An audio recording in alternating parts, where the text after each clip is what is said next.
Je suis vraiment désolé pour ma voix. J'ai la toux, j'ai les nez qui coulent, mais...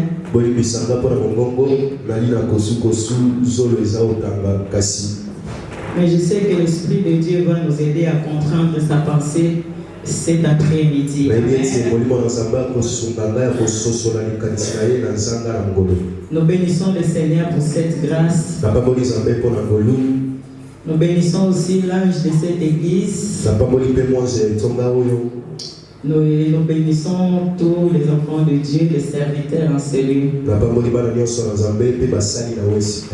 Que Dieu vous bénisse. Même ceux-là qui nous suivent de loin, soyez bénis. Bien-aimés, si nous pouvons nous lever pour honorer la parole de Dieu. Nous sommes dans le livre de 1 Jean. Chapitre 2.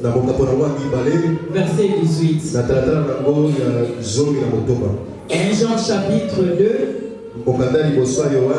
Verset 18. Ainsi dit la parole de Dieu. Petits enfants, c'est la dernière ère. Et comme vous avez appris qu'un antéchrist vient, il y a maintenant plusieurs antéchrists. Par là, nous connaissons que c'est la dernière ère. Nous sommes également dans Matthieu chapitre 24.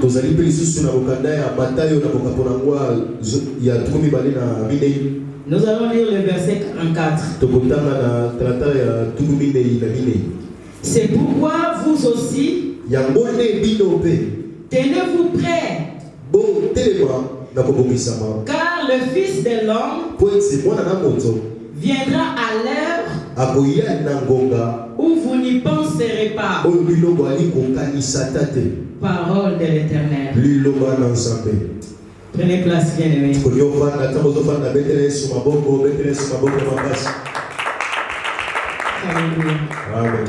Le terme que l'Esprit de Dieu a mis dans mon cœur, c'est tenir prêt dans cette dernière ère. Se tenir prêt dans cette dernière heure. Matthieu 24 et 44 nous dit que nous ne connaissons pas l'heure.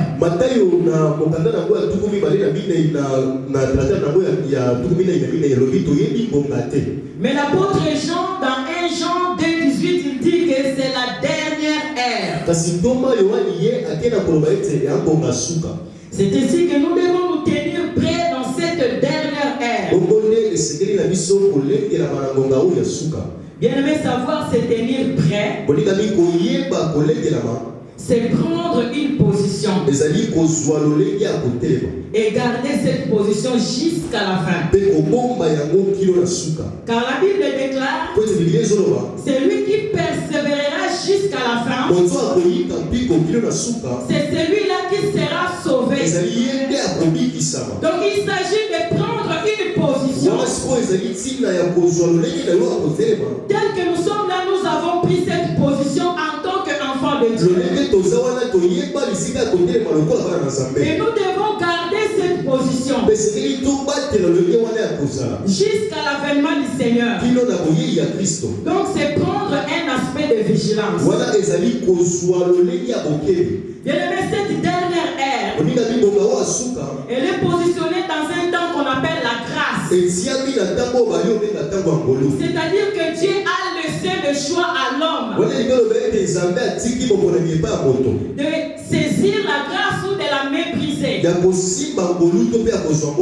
C'est-à-dire que le salut dépend de toi. Dieu t'a laissé la liberté de choisir ton éternité. Et dans cette dernière ère, nous sommes à la fin. Nous sommes à la fin de cette dernière ère. Même si la Bible ne nous donne pas de précisions exactes à quelle heure, à quel jour, à quel mois, à quelle année le Seigneur va venir.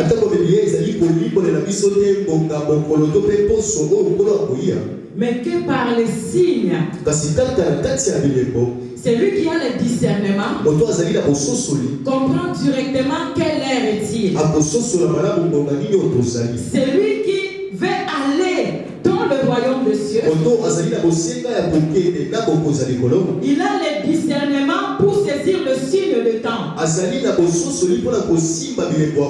Et cette personne, il se tient dans une position. Peu importe les circonstances de la vie, peu importe les séductions de l'ennemi, la personne est focalisée sur un objectif. Parce qu'il connaît l'importance du salut. Et quand tu connais l'importance du salut, tu ne seras pas dans l'administration. Tu ne seras pas dans le sommeil. Puisque tu dois veiller, tu ne connais pas les jours ni l'heure que le Seigneur va venir. Bien aimé, ça va passer très vite. Vraiment très vite. L'enlèvement de l'église, ça va passer très vite. Et c'est un avènement qui va se passer une seule fois pour tous. Un événement que le monde n'a jamais connu. Et que le monde ne connaîtra jamais. Nous sommes des passagers sur la terre. Nous sommes des pèlerins bien-aimés. Nous avons un pays. Nous avons un royaume. Une place que le Seigneur prépare pour nous. Et quand tu sais que tu es un simple voyageur sur la terre, tu ne vas pas t'installer sur la terre. Mais tu seras avec tes bagages pliés pour aller vers le ciel. C'est-à-dire que tu sais que tu vas voyager. Alors tu rentres en préparation pour ton voyage. De quelle façon tu te prépares? De quelle façon tu te tiens dans cette dernière ère? 1 Corinthiens Corinthiens chapitre 15, à partir du verset 51-52. La Bible nous déclare, voici, je vous dis un mystère. Nous ne mourrons pas tous, mais tous nous serons changés. À un instant, à un clin d'œil, à la dernière trompette. La trompette sonnera et les morts ressusciteront incorruptibles. Et nous serons changés. Ça va se passer à un clin d'œil. C'est-à-dire que nous sommes dans cette dernière ère et nous attendons la dernière trompette. Mais il y a plusieurs trompettes qui sont en train déjà de sonner. Il y a plusieurs voix qui crient dans le désert. Préparez-vous, préparez-vous. Préparez-vous. Quand tu viens à l'église, quand tu écoutes la parole de Dieu, c'est la sonnette pour que tu puisses te préparer pour se tenir prêt dans cette dernière ère. La première chose, il te faut la vigilance. Matthieu 26, 41 nous dit ceci. Veillez et priez afin que vous ne tombiez pas dans la tentation. Et lorsque nous regardons, bien aimé, la vie de ceux-là qui doivent aller au ciel, il y a des fois des larmes qui coulent. Parce que tu te poses des questions, serait qu'ils connaissent vraiment l'importance du salut? Mais pourquoi ils sont dans la distraction? Pourquoi ils n'aiment pas la prière? Pourquoi ils n'aiment pas la parole de Dieu? Bien-aimé, de quelle façon tu es prêt? Ou de quelle façon tu es en train de te préparer? Dans ta maison, as-tu la vie de prière? As-tu la vie de la méditation de la parole de Dieu? Bien-aimé, si ces deux choses te manquent, c'est que tu es déjà dans le sommeil. C'est que tu es déjà dans la distraction. Parce que la Bible déclare dans Matthieu 24 et 43. Sachez-le bien, si le maître de la maison savait à quelle veille de la nuit les voleurs doivent venir, il veillerait et ne laisserait pas percer sa maison. Bien-aimé, nous veillons dans deux sens. Nous veillons, nous attendons la venue du Seigneur. Et il viendra aussi comme un voleur. Dans quelle veille de la nuit, nous ne savons pas. Mais regardez son amour et sa bonté. Il nous a donné des signes afin que nous puissions nous préparer. Il ne cessait de dire, lorsque vous voyez ça arriver, sachez que je suis prêt à revenir. Mais nous veillons aussi dans un autre sens. Parce que notre ennemi, il copie tout. Tout ce qui est de Dieu, il copie. Mais dans le mauvais sens. N'oubliez pas qu'il est le voleur. Il détruit. Il est gauche. Et il vient aussi comme un voleur. Et il est le voleur. La Bible lui déclare comme le voleur. C'est ainsi que nous devons veiller dans deux sens. Donc je dirais que c'est très faux les gens qui viennent aujourd'hui nous dire que le combat spirituel est inutile.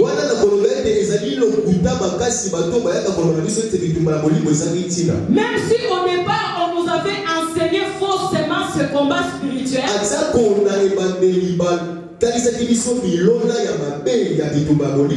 mais nous sommes vraiment en guerre. Nous sommes dans un combat. Le combat spirituel spirituel est réel et biblique. L'apôtre Paul a dit, j'ai combattu le bon combat. C'est-à-dire qu'il y a un combat. Nous sommes dans les champs de bataille. Ce n'est pas pour rien que le Seigneur nous a donné le pouvoir. Si c'est pour croiser les bras, à quoi sert ce pouvoir? Non seulement il nous a averti que votre adversaire rôde tout autour de vous et il ne s'amuse pas. Il cherche à qui dévorer. Maintenant, si tu n'utilises pas l'autorité, c'est lui qui va te détruire. Non seulement nous avons l'armure que Dieu nous a donnée. Si le combat spirituel ne sert à rien, alors à quoi sert l'armure de Dieu?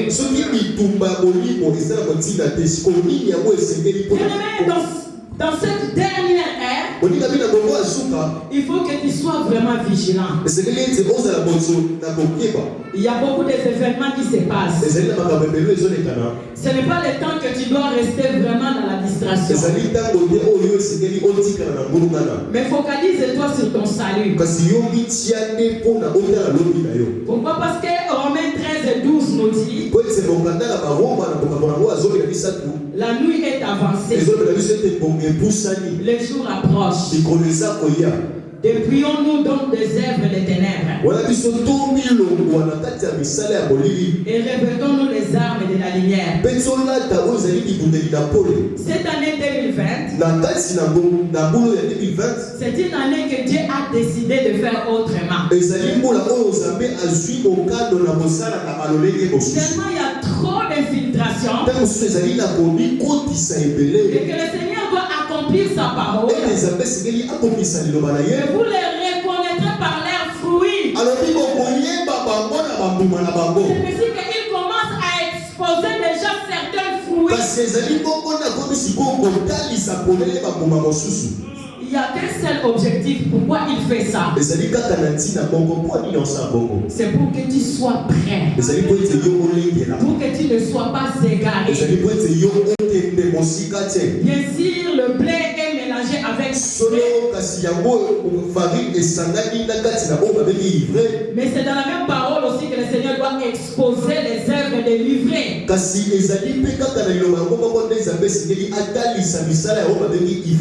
qu'il ne veut pas perdre le bleu. Alléluia. Amen. C'est ainsi qu'il nous donne des armes de la lumière. Parce que dans cette dernière ère, nous sommes au temps de la nuit. Et normalement, c'est au temps de la nuit que les gens ont tendance vraiment à dormir, à tomber dans l'assoupissement. Physiquement, c'est bien de dormir. Mais spirituellement, c'est un grand danger. Je dirais même que c'est interdit de dormir. Bien-aimé, dors physiquement. C'est bien, récupère vraiment bien physiquement. Mais spirituellement, ne dors pas. Reste avec tes yeux spirituels bien ouverts. Et regarde dans tous les sens. Où est-ce que l'ennemi peut venir te détruire? Vous savez, il travaille avec aussi la loi du remplacement. Si le Seigneur nous a remplacés à la croix, c'était pour nous donner la vie.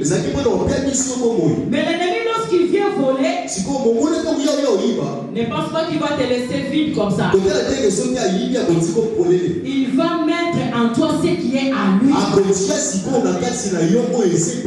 La mort. Jésus-Christ a dit, le prince de ce monde arrive. Et il n'a rien en moi. C'est-à-dire que le Seigneur s'est réexaminant. Il n'avait vu rien de Satan en lui. très important de vérifier. Si l'ennemi n'a pas mis quelque chose en toi, que tu sois enfant de Dieu, que tu sois serviteur de Dieu, examine-toi. Puisque toi tu as cette révélation, que tu portes les choses de Satan, tu dois maintenant le rendre ses affaires. Ne sois pas comme Rachel. Lorsqu'elle vole les terrains de son père, c'était l'idolâtrie, l'abomination. Elle met ça dans ses bagages et il commence à partir. Et Jacob devait aller voir son père. On ne peut pas aller dans la présence de Dieu avec les idoles. On ne peut rien ramener de Satan dans le bagage. Et Laban a compris que ces terrains étaient complètement dérobés, volés. Et il s'est mis à les poursuivre. Et ils ont compris qu'ils étaient poursuivis par Laban. Puisqu'il faisait signe qu'ils devaient s'arrêter. Ils ont arrêté la marche. Bien-aimé, l'apôtre Paul dit, vous couriez bien. Qui vous a arrêté de courir? Bien-aimé, fais attention. Quand tu portes les choses de l'ennemi, ton voyage sera arrêté. Ta marche sera arrêtée. Ta course sera arrêtée. Et ce n'est pas bon. Ils arrêtèrent, bien-aimé. Laban avait un seul désir. On les rend ses affaires. Les choses bizarres, Rachel avait caché ça. Elle avait même menti. Ah non, j'ai rien. Son père voulait fouiller là où il était assise. Elle dit, j'ai mes périodes dans ces temps-là. Une femme qui a des périodes, tu ne peux pas les toucher.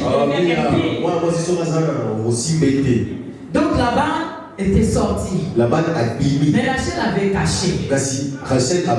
Bien-aimé, qu'est-ce que toi tu as caché? Dans tes bagages, qu'est-ce qu'il y a là-bas de l'ennemi? Le Esprit de Dieu m'envoie à te dire ceci.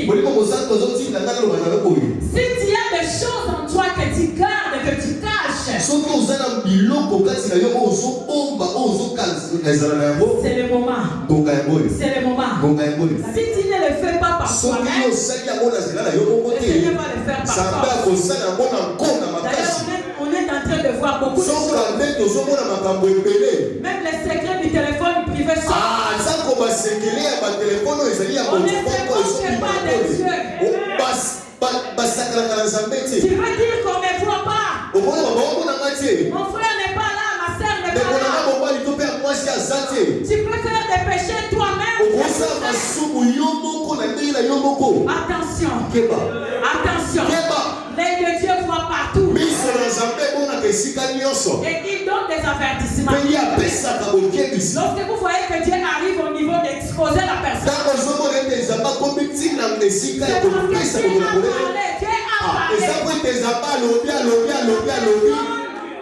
c'est entêté. La personne a bouché les oreilles pour sauver la vie de cette personne. Dieu n'a plus le choix. Il va exposer la personne pour que la personne puisse se repentir et abandonner. Mais si la personne malgré ça continue à vivre, c'est là que nous vraiment nous sentons beaucoup de tristesse. Parce que Dieu arrive au moment de retrancher la personne. Si tu ne deviens pas folle, il te retranche carrément. Nous avons vu ça ici.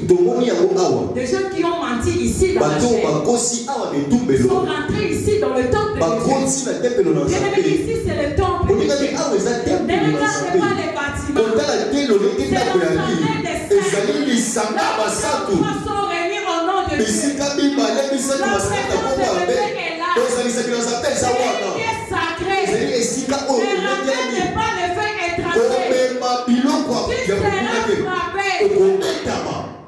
entendu beaucoup de gens maintenant. Ils s'amusent à prendre des versets bibliques, ils commencent à se moquer. Parce que c'est le temps où le chemin de la vérité, le chemin du salut sera calomnié. J'ai vu une sœur dire, mais vous disiez tout le temps, vous répétez, ne touchez pas, mais ouais.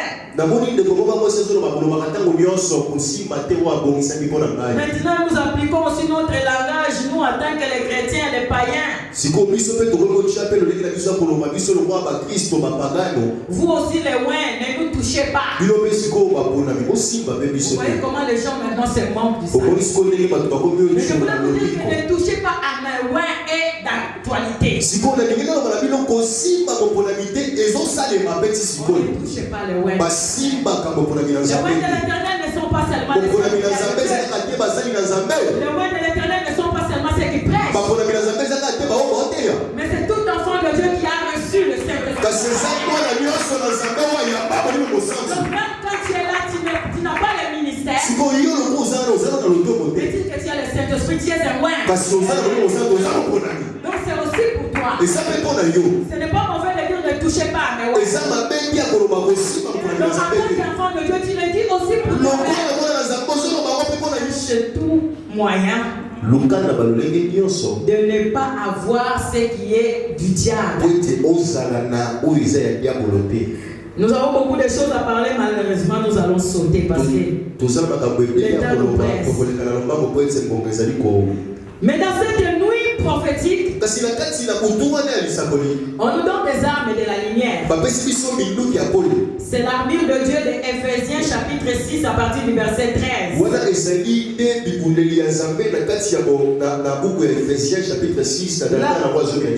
Là où on nous recommande, prenez toutes les armes de Dieu afin de pouvoir résister dans le mauvais jour et tenir ferme après avoir tout surmonté. Ce sont des jours mauvais. Ephésiens 5:16 dit racheter les temps car les jours sont mauvais. Il nous faut de racheter les temps afin de nous tenir fermes après avoir tout surmonté. Si est là, on t'a déjà insulté à cause de Jésus. Tu as supporté beaucoup de choses à cause de Jésus. Ce n'est pas le moment d'abandonner. Car le salut est plus près de nous. Par rapport à lorsque nous avons cru au Seigneur. Ce n'est plus le temps d'abandonner. L'ennemi sait qu'il lui reste peu de temps. Lui, il est en train de racheter son temps. Parce qu'il sait qu'il ne veut pas aller tout seul en enfer. Son objectif, c'est d'empêcher les enfants de Dieu d'hériter leur royaume. C'est ainsi qu'il a déployé beaucoup de moyens. Il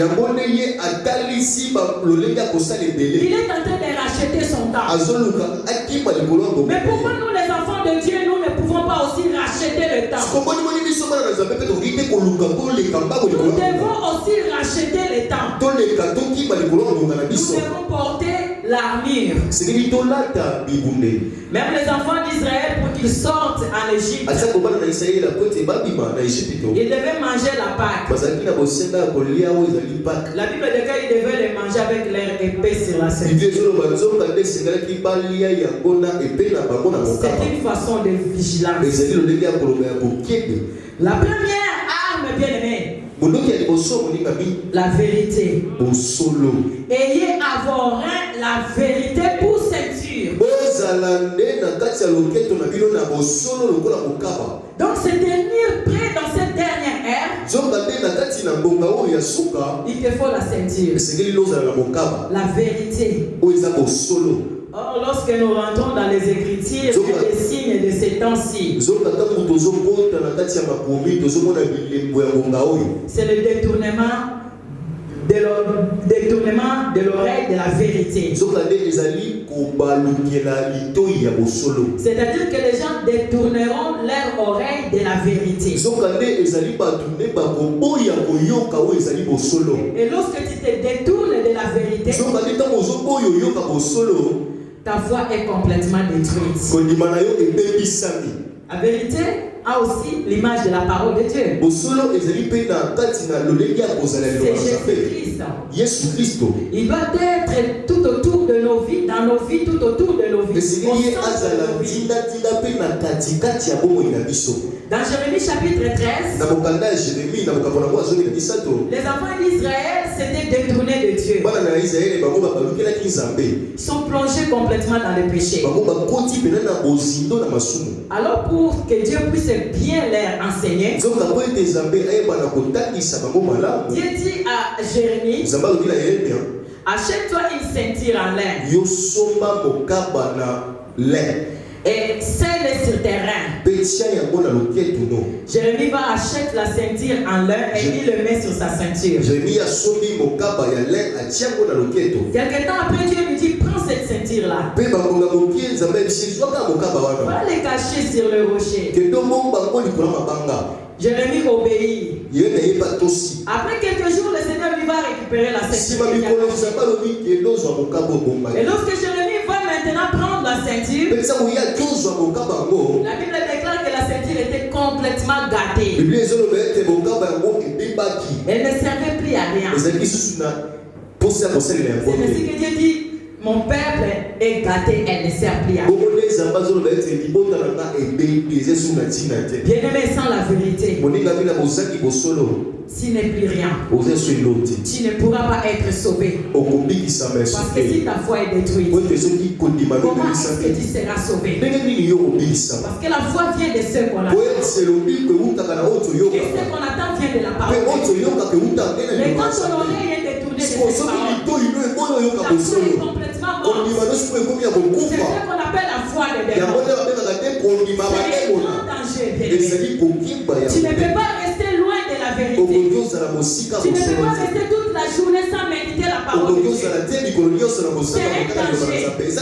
Tu ne serviras plus à rien. Parce que sans la vérité, tu ne pourras plus porter de fruits. Et tu deviens un arbre inutile qui occupe la terre inutilement. Je peux te retrancher. Alléluia. Amen. Nous avons la cuirasse du salut, de la justice, pardon. Dans la cuirasse de la justice, on voit la justice. Aujourd'hui, c'est vraiment rare. Moins de choses, le serviteur de Dieu, il est tombé, c'est un homme comme tous les hommes.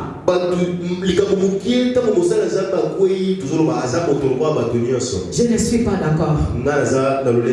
Vis-à-vis de la parole de Dieu, nous sommes censés être différents. Vis-à-vis de la parole de Dieu, nous devons être justes. Nous devons être irréprochables. Nous sommes humains, bien sûr. Mais nous ne sommes plus comme tout le monde. Pourquoi? Parce que nous sommes un peuple mis à part. Dans cette mise à part, il peut arriver de tomber. Mais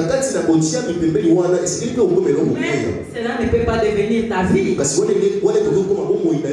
Et que le péché devienne quelque chose de normal. Nous sommes là, même nos téléphones doivent être sanctifiés. Parce que le Seigneur a payé un grand prix pour établir sa loi de séparation. Il a dit, vous êtes dans le monde, mais vous n'êtes plus de ce monde. C'est-à-dire que les choses du monde ne peuvent pas se trouver en nous. Mais aujourd'hui, où est la différence? Nous faisons les mêmes choses que les païens. Nous sommes en train de bloquer l'œuvre de Dieu. Mais comment allons-nous gagner ces choses qui sont encore dans le monde? Ils ont du mal à identifier Christ dans nos vies. Nous faisons les mêmes choses que eux. Nous les empêchons le royaume devenus comme des pharisiens. Nous sommes là dans la porte du ciel. Nous portons les passages. Nous-mêmes, nous n'entrons pas. Et nous empêchons les gens de passer. À un moment donné, Dieu va commencer à dégager. Alléluia. Il faut que Dieu commence à dégager les gens. C'est juste pour qu'il libère les accès. Ils doivent libérer la voie. Parce que le Seigneur a déjà frayé les chemins. Qui est-il pour reboucher encore la mer? Beaucoup se sont mis à reboucher la mer. Les gens sont incapables de quitter l'Égypte. C'est pour cela que Dieu s'est levé. L'ange de la mort s'est levé. Il a commencé déjà à frapper. Faisons attention. Servons Dieu avec ce avec intégrité, avec fidélité. C'est possible. Job était de la même nature que nous.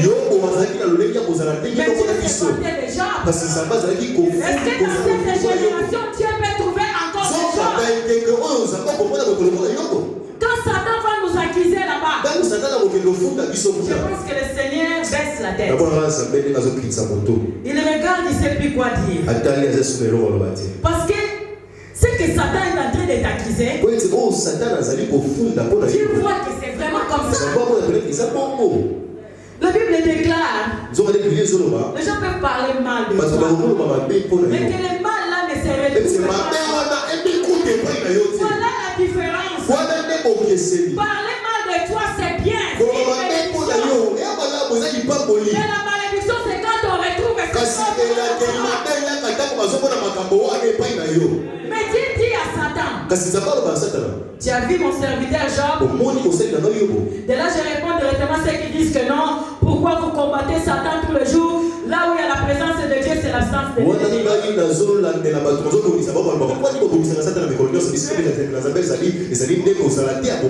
Et là où Dieu est en train de dire, regardez, Satan était dans sa présence. L'infiltration de Satan. Amen. Là où il y a la présence de Dieu. Cela ne veut pas dire que là où vous êtes venus au nom du Seigneur, le Seigneur est là et que les sorciers ne sont pas là. On a vu cette infiltration dans les jardins d'Éden. Il y avait Adam et Ève. La présence de Dieu était avec eux. C'était les jardins de Dieu. Mais la Bible déclare qu'il y avait un animal, le plus risé. Le serpent était infiltré par Satan. Satan était complètement le serpent était revêtu par Satan.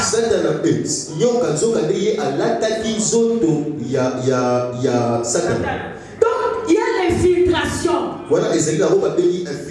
Partout, bien aimé. C'est pour cela que tu dois veiller même dans ta vie de couple, dans ton mariage. Pour tes enfants, pour ton travail, pour tes études, pour tes projets. Il y a l'infiltration. Il faut que tu puisses avoir l'aide de détecter. Tu es un détective privé de ta propre vie. Alléluia. Amen. Quand tu commences à détecter la vie des autres, ta propre vie. Commence à détecter ta propre vie. Qu'est-ce qui ne va pas là-bas dedans? C'est qu'il y a déjà l'infiltration. C'est pour cela que nous avons la prière et la parole. C'est pour chasser l'infiltration. Alléluia. Amen. Parce que Satan ne peut pas te séduire en dehors de toi. Il doit d'abord s'infiltrer. Et nous vivons l'infiltration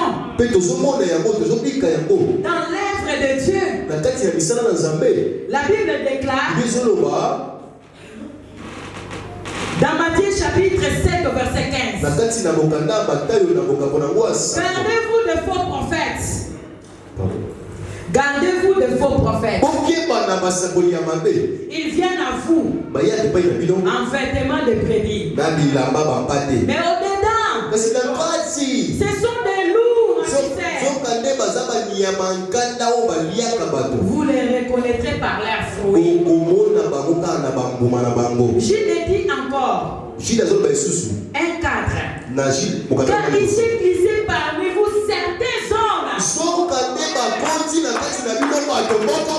dont la condamnation est écrite depuis longtemps. Des épis qui changent la grâce de notre Dieu en dissolution. La dissolution, c'est-à-dire la débauche, les désordres, toutes les mauvaises choses, les œuvres de la chair. Et qui relie notre seul maître et Seigneur. Et notre texte de base, l'apôtre Jean, quand il nous dit c'est la dernière ère, dans le verset 19, il dit ils sont sortis du milieu de l'eau. Mais ils n'étaient pas des nôtres. C'est-à-dire que nous vivons l'infiltration dans tous les domaines. Il faut beaucoup de discernement. À qui tu prêtes ton oreille? Quels sont les enseignements que tu écoutes? Quelle est la prédication que tu écoutes? Qu'est-ce que tu partages sur les réseaux sociaux? Si Dieu a établi ses serviteurs, Ephésiens 4:11, laisse-moi vous dire que l'ennemi aussi a établi les siens. Et il ne peut pas dire que voilà, nous sommes des serviteurs de Satan. Tu vas les fuir. Donc il porte un déguisement. Il se déguise en ange de lumière. Et ils sont au milieu de nous. Le Seigneur est en train de faire grâce afin de sortir beaucoup. Mais laisse-moi vous dire qu'il y en a encore beaucoup au milieu de nous. J'ai prié hier. Je voyais une sœur devenir folle. Il y avait une frère à côté de moi. J'ai regardé la sœur qui devenait folle. J'ai dit, mais pourquoi elle devient folle? Et le frère qui était à côté de moi, c'est un serviteur. Il me dit, c'est parce qu'elle a beaucoup de choses en elle. Elle doit dire ces choses. Elle ne peut pas dire. C'est pour cela qu'elle a frappé. C'est lui qui a des oreilles. Qu'elle entende ses messages. Alléluia. Nous ne sommes pas de ceux-là qui viennent. Ah, ta mère est sorcière, ton père est sorcier. Nous utilisons la sagesse de Dieu. C'est lui qui a reçu ces messages. Et ton cœur a touché. Les hommes de Dieu sont là. Donc nous vivons l'infiltration. L'apôtre Paul avait averti dans Actes chapitre 20, 29. Verset 29. Je sais qu'il s'introduira parmi vous. Après mon départ, des loups criels qui n'épargneront pas le troupeau. Et il s'élèvera du milieu de vous des hommes qui enseigneront des choses pernicieuses pour entraîner les disciples après eux. Veillez donc. Bien-aimés, c'est un temps d'alerte. Combien de fois dans la vie de Metz, il y a beaucoup de soldats. Même partout en France, vigie pirate. Ils sont en train de veiller à ce que les terroristes ne viennent pas provoquer des dégâts. C'est des choses qui viennent de l'esprit. Il y a des terroristes spirituels. Ils ont des bombes terribles. Et ils ne vont pas mourir tout seuls. Vous avez remarqué ces détails? Dans leur religion, on leur dit que tu vas t'exploser toi aussi.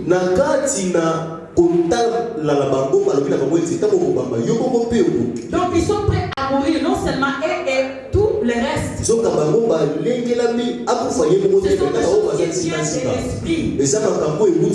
Ces terroristes, ces bandits spirituels, ils savent qu'ils sont déjà condamnés. Il y a longtemps, ils sont déjà condamnés.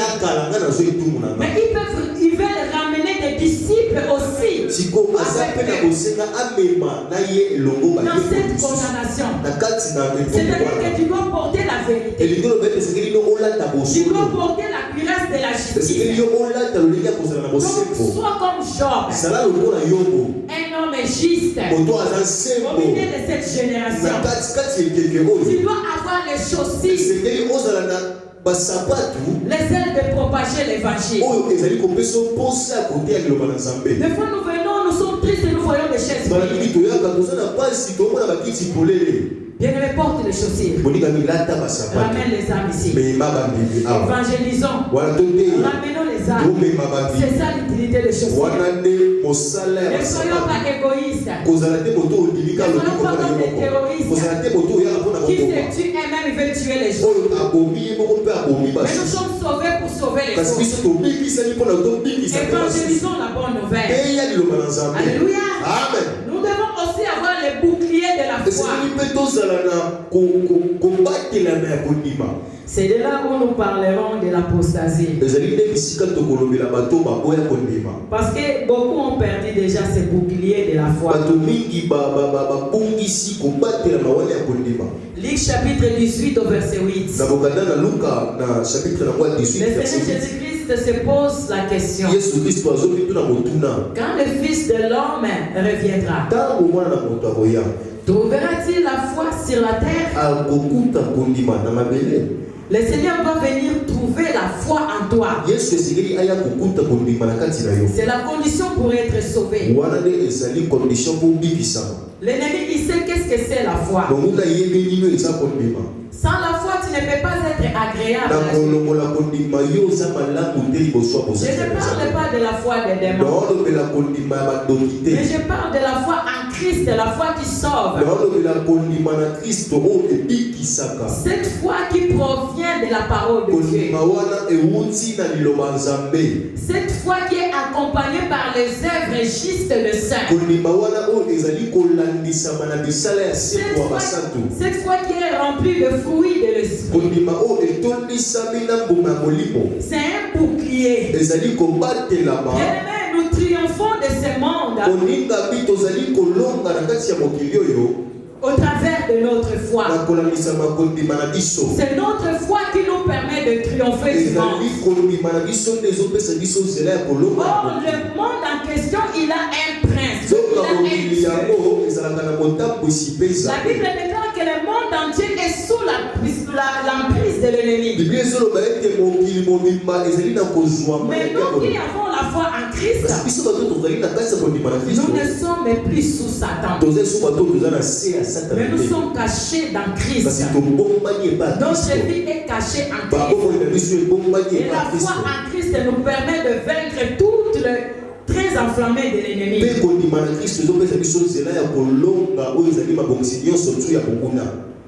Donc nous devons porter les boucliers de la foi, avec lesquels vous pourrez éteindre tous les traits enflammés du malin.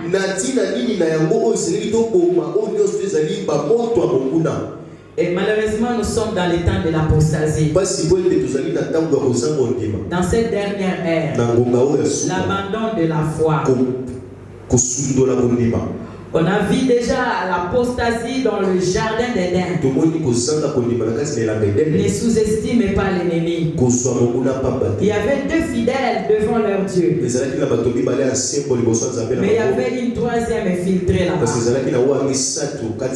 Et lorsqu'il s'infiltre, il vient maintenant avec la séduction. Et il utilise sa séduction par beaucoup de façons. La première chose, il doit détourner la foi.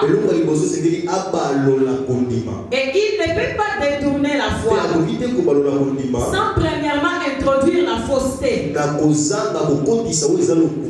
Il introduit la fausseté et les hérésies. Il tord le sens de Écritures. Il annule la parole de Dieu. C'est pour cela, bien aimé, c'est un temps que tu dois rester concentré comme les chrétiens de Béret. Même quand tu es en train de m'écouter comme ça, tu réexamines dans les Écritures et demande l'aide du Saint-Esprit. Afin que l'Esprit de Dieu puisse te révéler. Il dit à la femme, est-ce que Dieu a-t-il réellement dit? Il sème déjà la confusion, le doute dans ce qu'ils avaient entendu de la part de Dieu. Ils avaient l'interdit. Vous pouvez tout manger, mais l'arbre de la connaissance du bien et du mal, vous ne toucherez pas, vous ne mangerez pas. Mais Satan, il vient, il fait tout pour les ramener maintenant à toucher l'interdit. La Bible déclare que cet homme impie, il va venir avec toutes sortes de séductions. Mais il est précisé des séductions de l'iniquité. L'iniquité, c'est ça le péché. Le péché, c'est la transgression à la loi de Dieu. Christ va nous révéler dans Matthieu 24. L'iniquité cessera accrue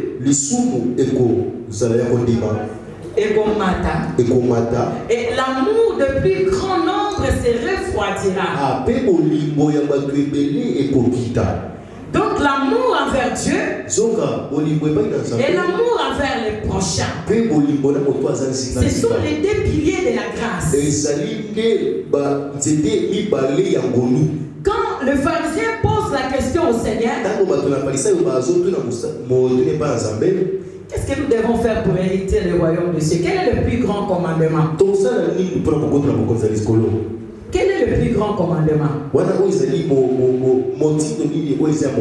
Le Seigneur va leur dire, tu aimeras l'Éternel ton Dieu de tout ton cœur, de toute ton âme, de toute ta pensée. C'est le premier et le plus grand commandement. Et le second semblable à celui-ci, tu aimeras ton prochain comme toi-même. Donc il prend le 10 commandements, il les enferme dans Dieu. Alléluia. Amen. Donc les deux là, c'est ça la loi. Parce qu'il a dit de ces deux commandements dépend de toute la loi.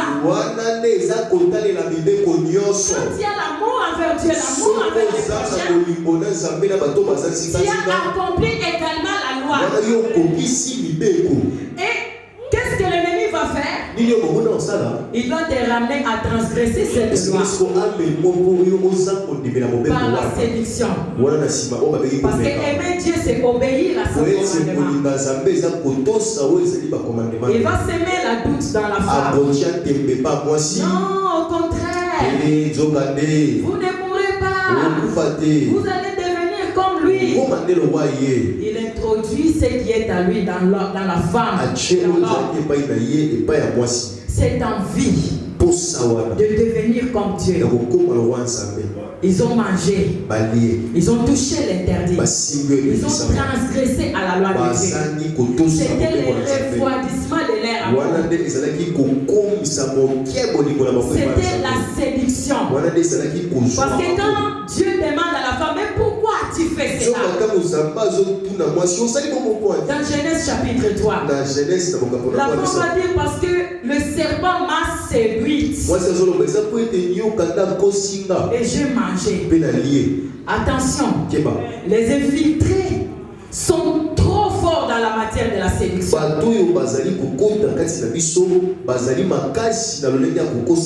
Parce que c'est la chose de leur maître. La Bible déclare qu'il y a maintenant plusieurs antéchrists. L'apôtre Jean va encore dire qu'il y a plusieurs séducteurs. Il y a plusieurs séducteurs. Il faut faire très attention. Et comment ils séduisent? Même Jésus-Christ révèle leur séduction par des miracles. Il faut avoir le discernement. Il y a le vrai, il y a le faux. Il y a le vrai miracle. Nous sommes des miracles. Mais il y a le faux. L'objectif, c'est séduire les âmes. Et Dieu est en train d'exposer également de faux miracles. Et quand tu soutiens un faux miracle, même quand il te dit un homme de Dieu, il y a longtemps tu n'es plus un homme de Dieu. Parce que Dieu ne te voit plus un homme de Dieu. Vous savez, Saül était un oint de Dieu. Il était oint par Samuel. Il avait l'onction royale. Mais quand Dieu lui a rejeté, il était toujours roi. Aux yeux des hommes, il était roi. Mais aux yeux de Dieu, un roi rejeté. Il y a beaucoup de leaders des églises. Aux yeux des hommes, ils sont des leaders.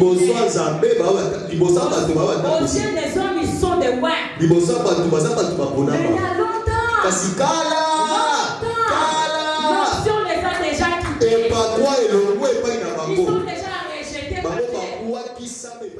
Shalom bien-aimés dans le Seigneur, peuple de Dieu. Nous sommes là pour vous inviter à cette activité qui s'organise, bien-aimés, c'est 14 mars. Bien-aimés, c'est une sortie officielle de notre groupe La Grâce. Et voici maintenant, par la grâce de Dieu, Dieu nous a fait grâce afin que nous puissions faire une sortie officielle.